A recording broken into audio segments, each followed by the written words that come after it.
أشهد أن لا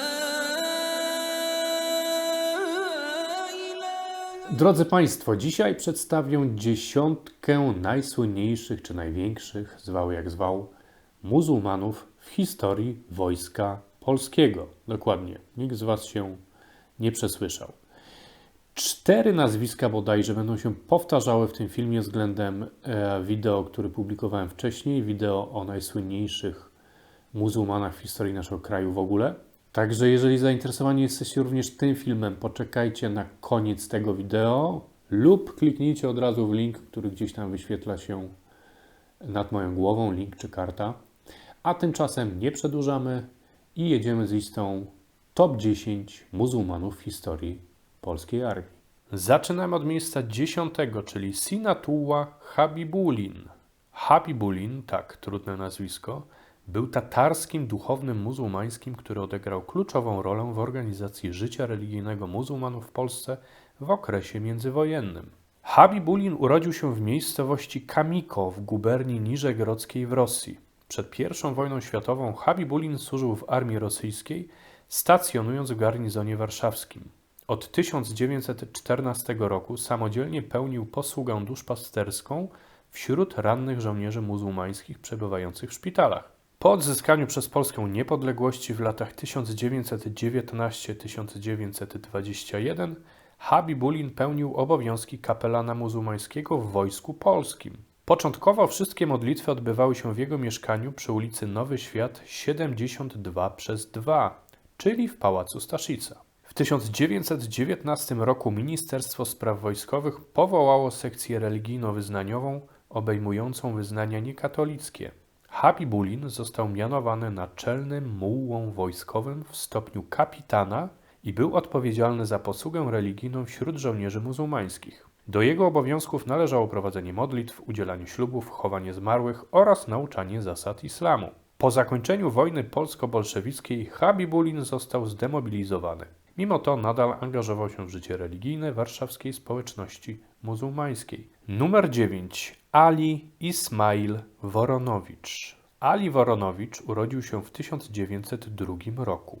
Był imamem wojskowym 13 Pułku Ułanów Wileńskich. Pełnił posługę duchową wśród muzułmańskich żołnierzy podczas kampanii wrześniowej w 1939 roku. Oprócz tego był wybitnym polsko-tatarskim orientalistą, pisarzem i działaczem społeczno-religijnym w okresie międzywojennym. Woronowicz ukończył studia orientalne na Uniwersytecie Lwowskim, a następnie kontynuował naukę na słynnym Uniwersytecie Al-Azhar w Kairze w latach 1933-1936. Po powrocie do Polski Woronowicz aktywnie publikował w polskich i zagranicznych czasopismach naukowych oraz popularnych, koncentrując się głównie na badaniach dotyczących Tatarów polsko-litewskich. Od 1937 roku pełnił funkcję imama muzułmańskiej gminy w Warszawie, a od 1938 roku opiekował się muzułmanami w Wojsku Polskim, zwłaszcza w 13 Pułku Ułanów Wileńskich, gdzie utworzono szwadron ułanów tatarskich. Jako imam wojskowy podlegał dowództwu wojskowemu w sprawach administracyjnych, a w kwestiach religijnych muftiemu Rzeczypospolitej. Po wybuchu II wojny światowej Woronowicz znalazł się na terenach zajętych przez Związek Radziecki. W styczniu 1941 roku został aresztowany przez NKWD pod zarzutem szpiegostwa. Jego dalsze losy niestety pozostają nieznane. Przypuszcza się, że zginął w wyniku represji sowieckich. Numer 8. Samuel Murza Krzeczowski. Samuel Krzeczowski był pułkownikiem tatarskiego pochodzenia, który odegrał znaczącą rolę w historii Rzeczypospolitej Obojga Narodów w XVII wieku. Krzeczowski służył jako rotmistrz chorągwi tatarskiej w armii koronnej. W 1672 roku podczas buntu części chorągwi tatarskich, które przeszły na stronę Imperium Osmańskiego, jego oddział również dołączył do tego ruchu. Jednak po zdobyciu Baru przez wojska Rzeczypospolitej w 1674 roku nastroje wśród żołnierzy zmieniły się, a nowo wybrany król Jan III Sobieski przyjął ich ponownie w szeregi armii koronnej.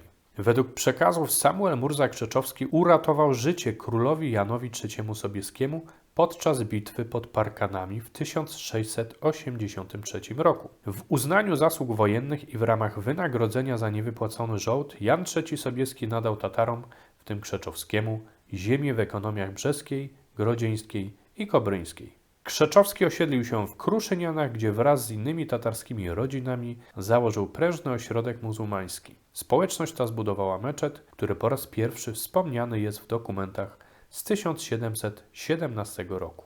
Numer 7. Sulejman Biegański.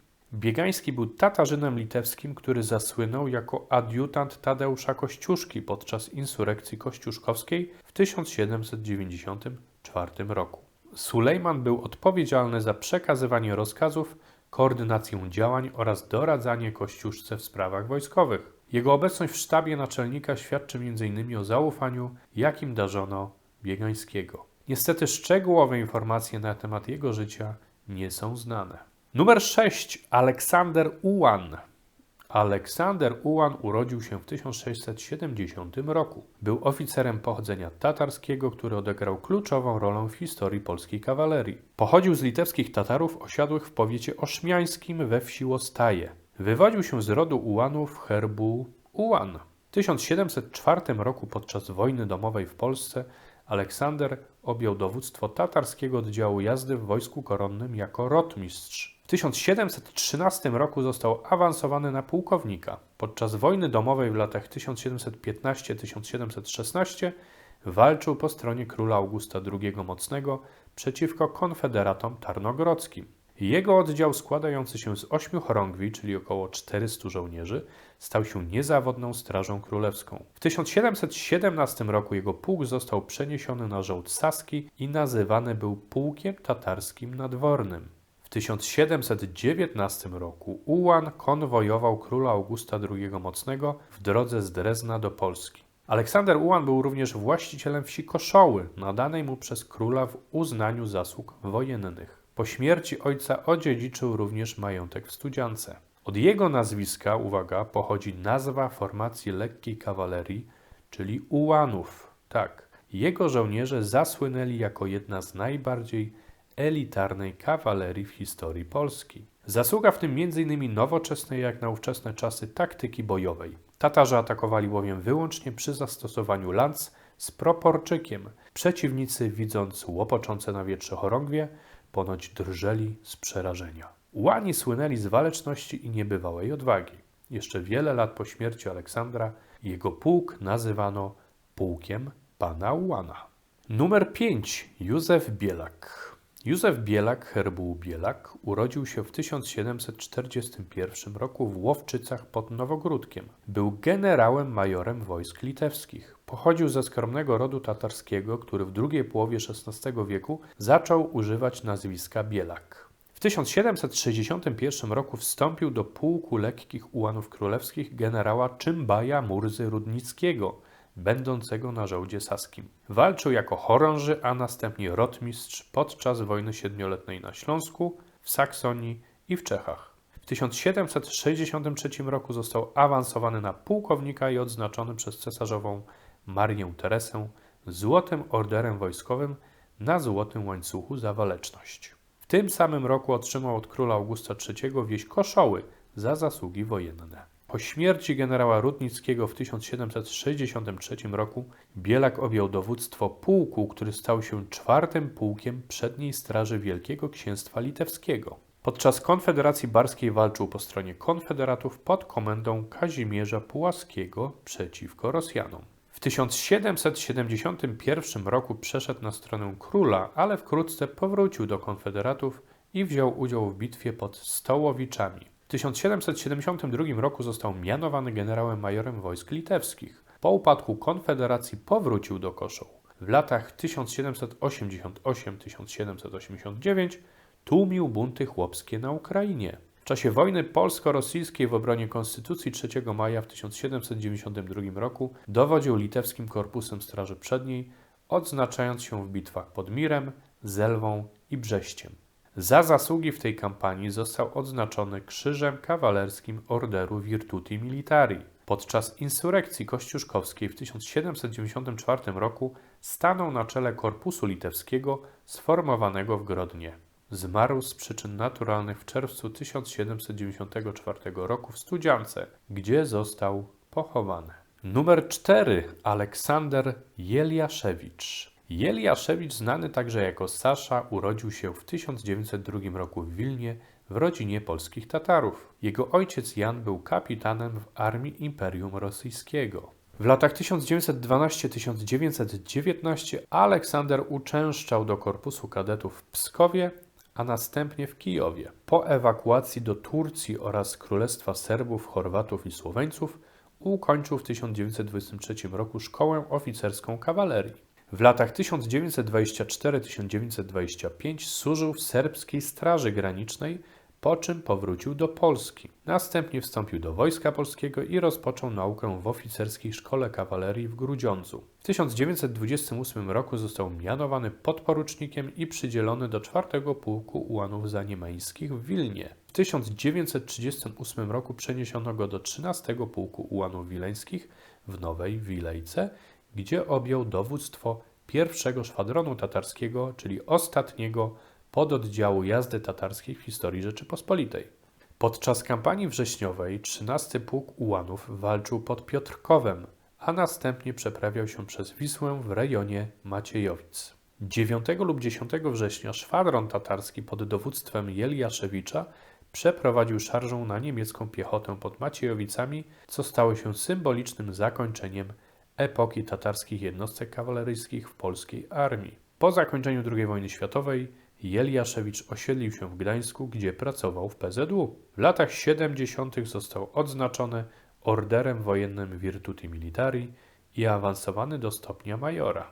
Zmarł w 1978 roku i został pochowany na muzułmańskim cmentarzu tatarskim w Warszawie.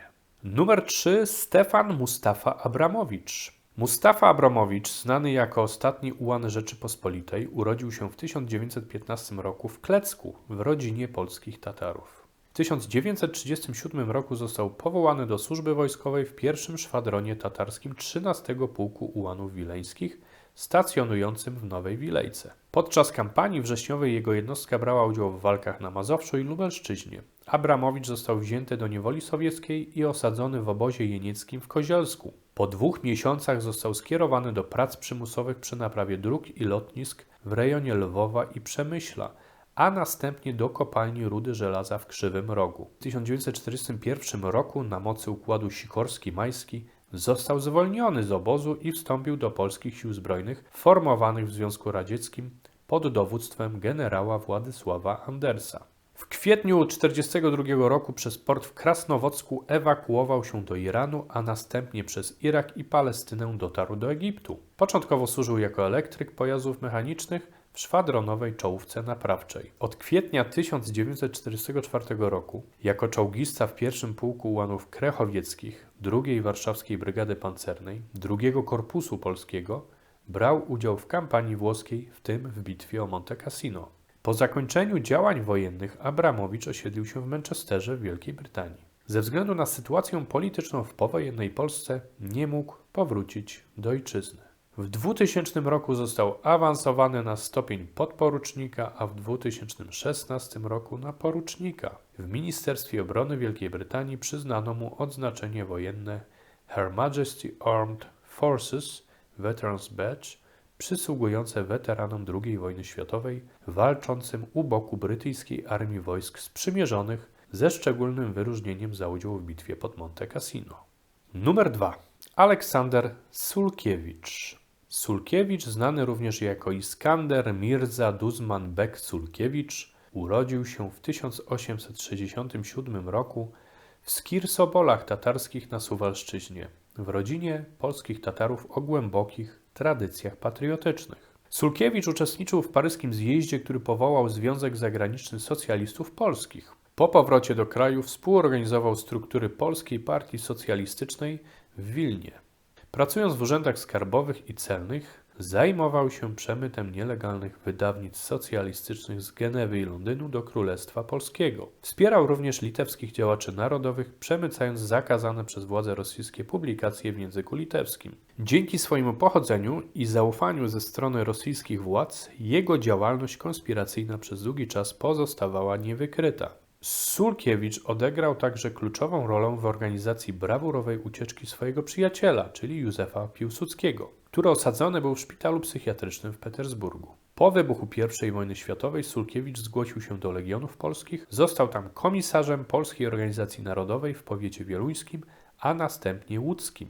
Działał również w Polskiej Organizacji Wojskowej i w PPS-ie w Warszawie. Aresztowany przez władze niemieckie w listopadzie 1915 roku, po pewnym czasie odzyskał wolność. Po zwolnieniu wstąpił ponownie do Legionów Polskich. Pomimo początkowych odmów z powodu wieku został przyjęty jako sierżant w I Brygadzie. Podczas bitwy pod Sitowiczami w 1918 roku zginął niestety, próbując pomóc rannemu chorążemu Adamowi Kocowi. 8 listopada 1925 roku szczątki Sulkiewicza przeniesiono do Warszawy i pochowano na cmentarzu wojskowym na Powązkach. Pośmiertnie odznaczono go Krzyżem Srebrnym Orderu Virtuti Militari oraz Krzyżem Niepodległości z mieczami.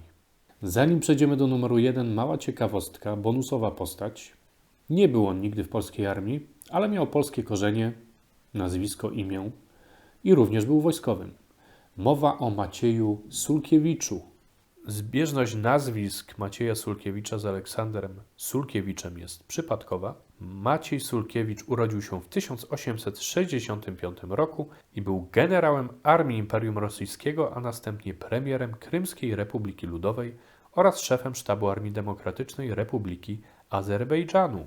Pochodził z rodziny litewskich Tatarów. Jego ojciec był podpułkownikiem huzarów w armii rosyjskiej, a matka wywodziła się z polskiej szlachty. Maciej Sulkiewicz ukończył Michajłowski Korpus Kadetów w Woronerzu, a następnie Michajłowską Szkołę Artylerii, którą zakończył w stopniu podporucznika. Po ukończeniu edukacji pełnił służbę w garnizonach w Odessie oraz na Dalekim Wschodzie, biorąc udział w wojnie rosyjsko-japońskiej. W 1910 roku został awansowany do stopnia generała lejtnanta i objął funkcję generalnego kwatermistrza w Irkuckim Okręgu Wojskowym. W 1912 roku został odznaczony Orderem Świętego Włodzimierza III klasy za nienaganną służbę. Po rewolucji październikowej i rozpadzie Imperium Rosyjskiego Sulkiewicz zaangażował się w działalność polityczną na Krymie. W czerwcu 1918 roku objął stanowisko premiera i ministra spraw wewnętrznych Krymskiej Republiki Ludowej, dążąc do ustanowienia niezależnego państwa krymsko-tatarskiego. Jego rząd istniał do listopada 1918 roku.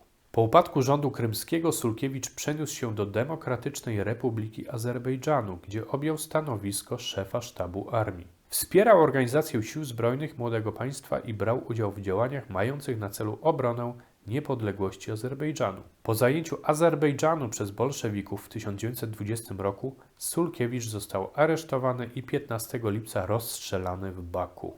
Maciej Sulkiewicz jest pamiętany jako wybitny wojskowy i polityk, który odegrał istotną rolę w historii Krymu i Azerbejdżanu. Jego działalność stanowi przykład zaangażowania polskich Tatarów w sprawy międzynarodowe i walkę o niepodległość różnych narodów. Numer 1. Generał Józef Zachariasz Bem lub, inaczej mówiąc, Murat Pasza.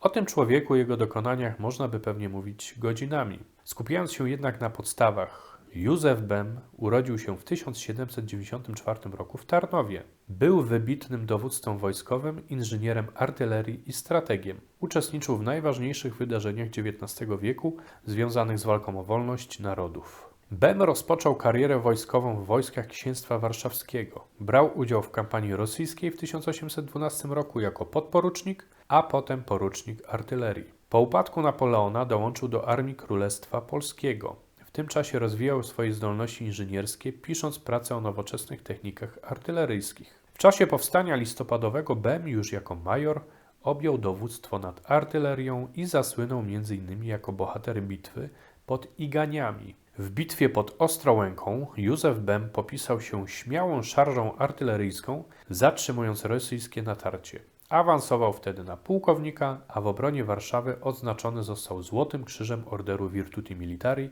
i mianowany stopniem generała brygady. Po klęsce powstania udał się na emigrację, gdzie stał się aktywnym działaczem wielkiej emigracji. Podczas Wiosny Ludów Bem nieoficjalnie dowodził obroną rewolucyjnego Wiednia. Na Węgrzech został mianowany dowódcą wojsk na Siedmiogrodzie i Banacie. Walczył przeciwko siłom austriackim i rosyjskim, odnosząc szereg spektakularnych zwycięstw, m.in. w bitwie pod Sybinem i Braszowem. Jego działania jako dowódcy uczyniły go bohaterem narodowym Węgier. Po klęsce powstania węgierskiego Bem musiał uciekać z kraju. Znalazł schronienie w Imperium Osmańskim, gdzie przeszedł na islam, przyjmując imię Murat Pasza. Co ciekawe, prócz opracowania planów reorganizacji tureckiej armii i innych wojskowych osiągnięć, Bem przyczynił się do zbudowania w Aleppo rafinerii saletry. Za swoje zasługi został mianowany generałem armii osmańskiej i gubernatorem miasta Aleppo w Syrii. Generał Bem zmarł w 1850 roku prawdopodobnie na skutek malarii. Został pochowany w Aleppo, a jego szczątki sprowadzono do Polski w 1929 roku. Obecnie spoczywają w mauzoleum w Tarnowie. Na grobie umieszczono napisy w językach polskim, węgierskim i arabskim. Zgodnie z muzułmańską tradycją ciało ułożono głową w stronę Mekki. Jeśli chodzi o jego konwersję, motywy jego przejścia na islam są dyskusyjne. Część historyków twierdzi, że powodem mógł być jedynie pragmatyzm, dlatego że w armii osmańskiej wysokie stopnie wojskowe mogli ponoć otrzymać jedynie muzułmanie. Z drugiej strony Ben przyjął imię muzułmańskie, co nie jest obowiązkowe. Pochowany był także w obrządku muzułmańskim, a jego religię uszanowano także podczas ponownego pochówku w Polsce. Jakie były prawdziwe intencje Józefa Bema, nie dowiemy się pewnie nigdy. Pozostaje jednak jeden bardzo ważny fakt. Murat Pasza to bohater trzech narodów: Polski, Węgier i Turcji. Tyle, jeśli chodzi o topkę muzułmanów w polskiej armii. Jeżeli uważacie, że kogoś pominąłem, o kimś zapomniałem, dajcie znać w komentarzu. Jeżeli coś Was zaskoczyło w tym filmie, też dajcie znać w komentarzu. Ze swojej strony przepraszam, jeżeli gdzieś tam się wkradł jakiś błąd. Subskrybujcie kanał, śledźcie kolejne materiały. Żegnam się z Wami i wszystkiego dobrego.